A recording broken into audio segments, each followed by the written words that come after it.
And it was very important to me, and I'll touch on this later in the evening, very important to me to read some of these poems of social protest when I was younger, when I was a teenager.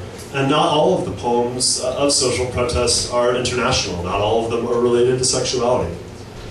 This next poem is by Essex Hemphill, very well-known African-American DC writer. And his poems really helped me when I read them in his book Ceremonies and in anthologies. His poems really helped me bridge some gaps. I grew up not that many miles away from where Essex grew up. I grew up in Virginia, he grew up in DC, not so many miles away, but really separated by gulfs in class and race. And I think through reading his poetry and the poetry of other writers, it really helped me bridge some of those gaps and to better understand experiences of people who weren't white middle-class kids from the suburbs.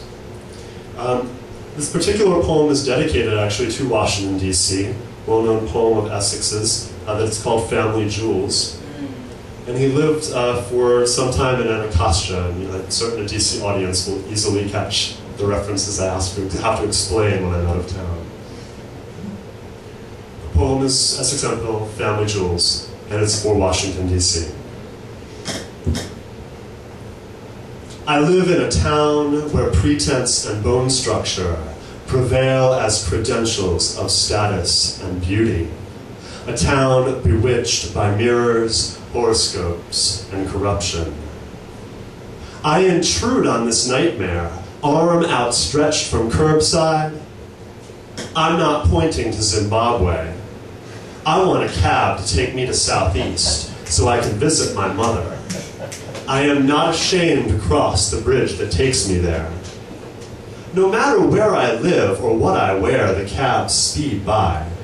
Or they suddenly break a few feet away, spewing fumes in my face to serve a fair-skinned affair. I live in a town where everyone is afraid of the dark. I stand my ground, unarmed, facing a mounting disrespect, a diminishing patience, a need for defense. In passing headlights, I appear to be a criminal. I'm a weird-looking motherfucker. Shaggy green hair sprouts all over me, my shoulders hunch and bulge. I growl as blood drips from my glinting fangs. My mother's flowers are wilting while I wait.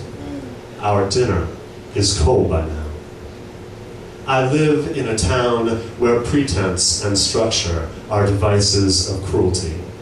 A town bewitched by mirrors, horoscopes, and blood.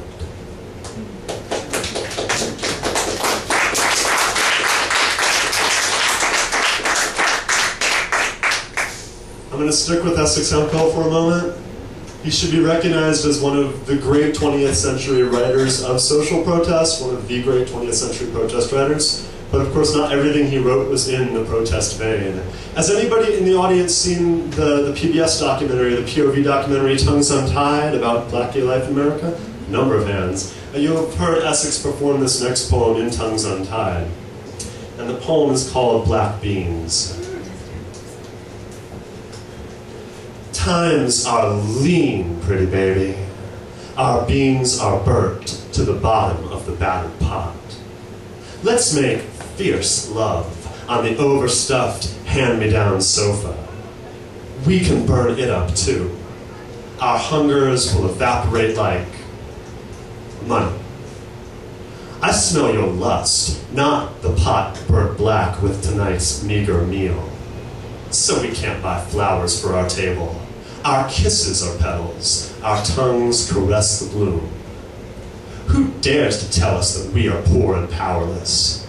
We keep treasure any king would count as dear. Come on, pretty baby.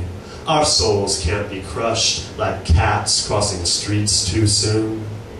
Let the beans burn all night long. Our chipped water glasses are filled with wine from our loving, and the burnt black beans, caviar.